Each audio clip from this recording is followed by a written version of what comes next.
Bonsoir maître. Bonsoir Mathieu. Bonjour maître. Bonjour Mathieu.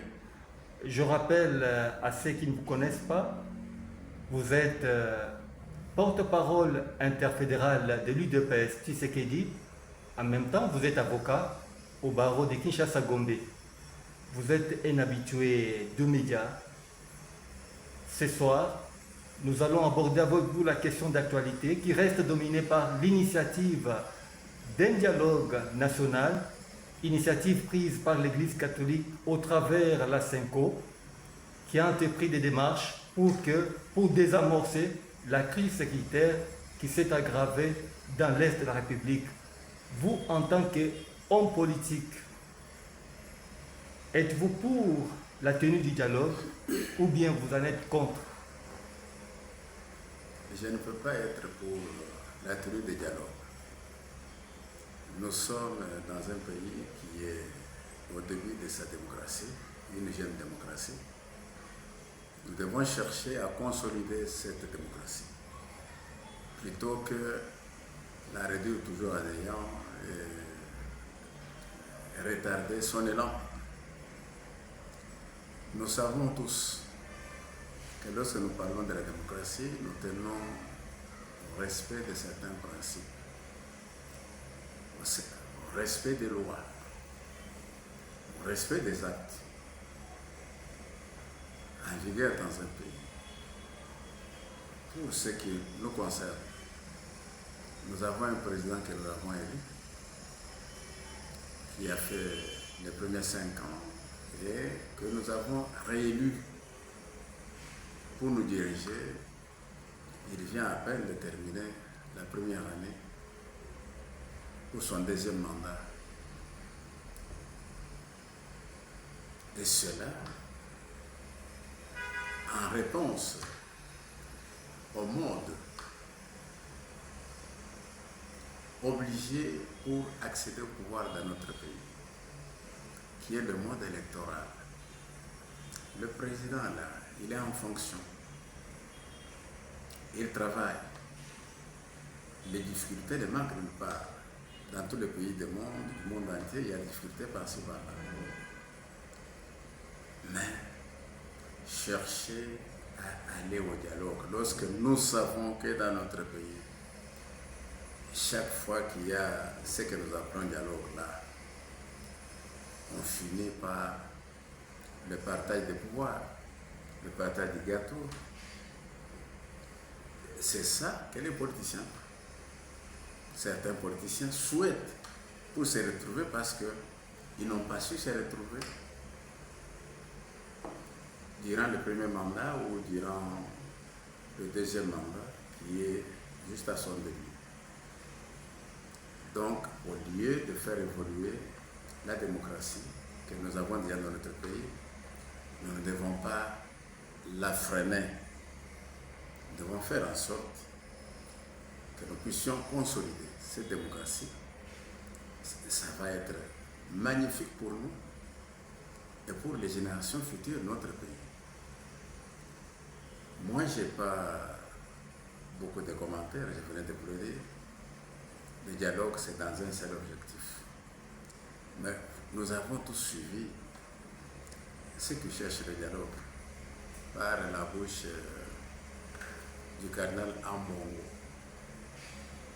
Il a fait voir que tout ce qu'on recherche là-dessus, c'est la balkanisation du pays. Donc nous devons aller au dialogue pour permettre au Rwanda et à la communauté internationale de nous piquer un morceau de terre, une bonne partie de notre territoire. Et quand on prend la partie de notre territoire, on ne prend pas que là où les gens doivent habiter, mais les matières premières qui sont là, dans cette partie-là, le pétrole, tout ça, ils veulent le prendre. Donc Dieu était fautif en nous donnant tout ça. C'est pour cela qu'ils voudraient nous ravir ce que Dieu nous a donné. Et pour quelle raison? Nous disons que ce n'est pas bon. On n'est pas d'accord avec cette façon de voir les choses qui est vraiment complaisante. Ce n'est pas correct. Oui, si l'initiative a été prise par l'Église catholique, c'est pour désamorcer la crise sécuritaire qui s'aggrave déjà à l'Est. Vous, quelle est l'issue ou la voie de sortie pour cette crise sécuritaire de l'Est? Vous savez, avant d'aborder totalement ce que vous venez de poser comme question sur la crise, comment arrêter cette crise-là? Le dialogue recherché là, il sert à quoi? Lorsque déjà le gouverneur qui est nommé par les Rwandais à Goma informe officiellement la langue au Congo sera la langue Kinyarwanda comme langue officielle. Kinyarwanda qui devient la langue officielle au Congo alors qu'il n'y a pas une tribu appelée tribu des Rwandais ou des Tutsis. Au Congo, non. Dans la langue des conquérants. Mais c'est ça. Donc cela signifie qu'il y a d'autres idées derrière. Mais comment arrêter cela? Toujours le dialogue de l'époque de Joseph Kabila. Ce dialogue-là nous a amené le mixage et le brassage. Ce qui fait que dans notre pays, dans pratiquement toutes les provinces de l'Est, tous les postes de commandement, tant dans la police que dans l'armée, se trouvent entre les mains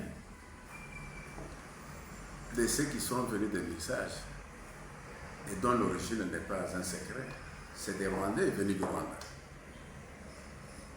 Et vous voyez ce qu'ils nous font pendant que le Rwanda nous attaque.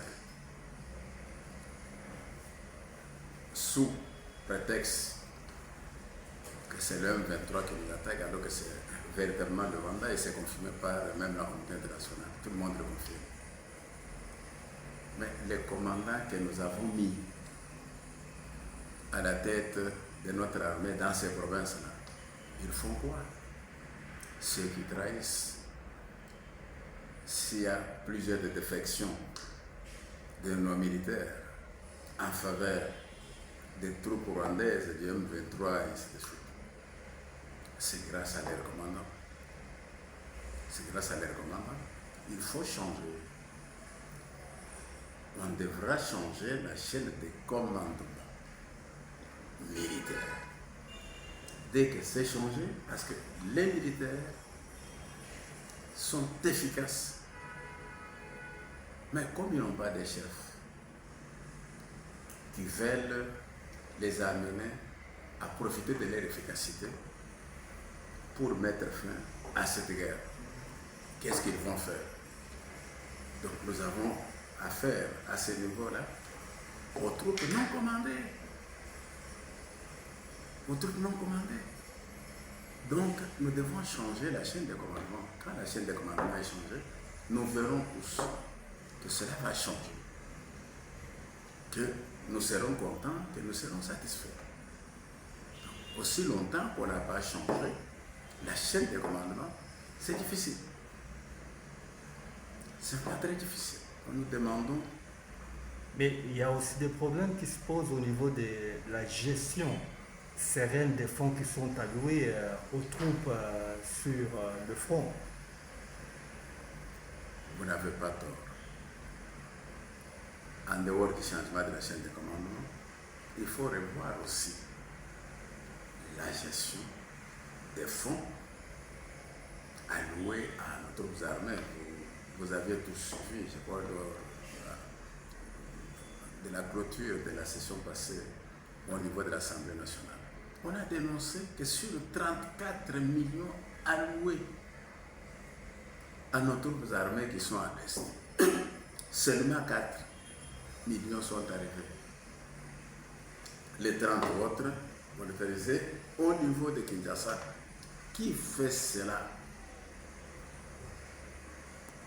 Moi, je crois que la justice militaire devait faire son travail, notre justice civile devait faire son travail pour découvrir le mal et traduire les auteurs devant la justice.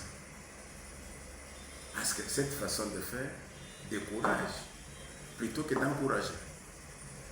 au moment où nous sommes, nous devons par tous les moyens encourager nos vaillants militaires. Nous devons encourager nos frères citoyens et citoyens combattants de Ouazalène. Nous devons les encourager. Parce qu'ils ont prouvé qu'ils aiment le pays et les Ouazalènes de l'humilité. Ils le prouvent chaque jour ici. Mais, parce qu'ils sont mis en difficulté par leur commandement, qui ne leur permettent pas d'accéder à ce que Kinshasa prévoit pour eux. Mais là, il y a une difficulté majeure. Donc, il faut le changement de la chaîne de commandement, il faut le changement de la gestion. Dès que cela est mis en ordre, nous devons espérer. Oui, face à la politique de manipulation entreprise par les forces rebelles ainsi que l'ex-allié rwandais, et quel est le message que vous avez à l'égard de la population congolaise? Nos frères, nos sœurs, nous ne devons pas céder à la manipulation. La manipulation est la force de l'ennemi en face de nous. Donc nous ne devons pas céder, puisque des fois ils nous disent que ceci est arrivé alors que ce n'est pas ça, juste pour nous décourager. Et amener nos militaires à croire qu'on a perdu une partie de bataille qu'on n'a pas perdue. Donc nous devons éviter toutes sortes de manipulations. Et aussi, parce qu'il s'agit d'une technologie moderne, numérique, que notre ministère, qui a en charge le numérique, trouve la solution sur le comment arrêter cette manipulation-là. Nous montre également comment nous aussi, nous pouvons le faire pour décourager l'ennemi. Parce qu'il n'y a pas que qui ont le numérique. Nous avons dans notre pays tout un ministère du numérique. Que ce ministère-là fasse également son travail. Ça le permettra de faire tout ce qu'il faut. Ça le permettra de faire tout ce qu'il faut. Pour les partisans de la démocratie, le message que vous pouvez lancer à leur égard, c'est de soutenir la légalité, la légitimité qui est représentée par Félix Antoine Tshisekedi Tshilombo.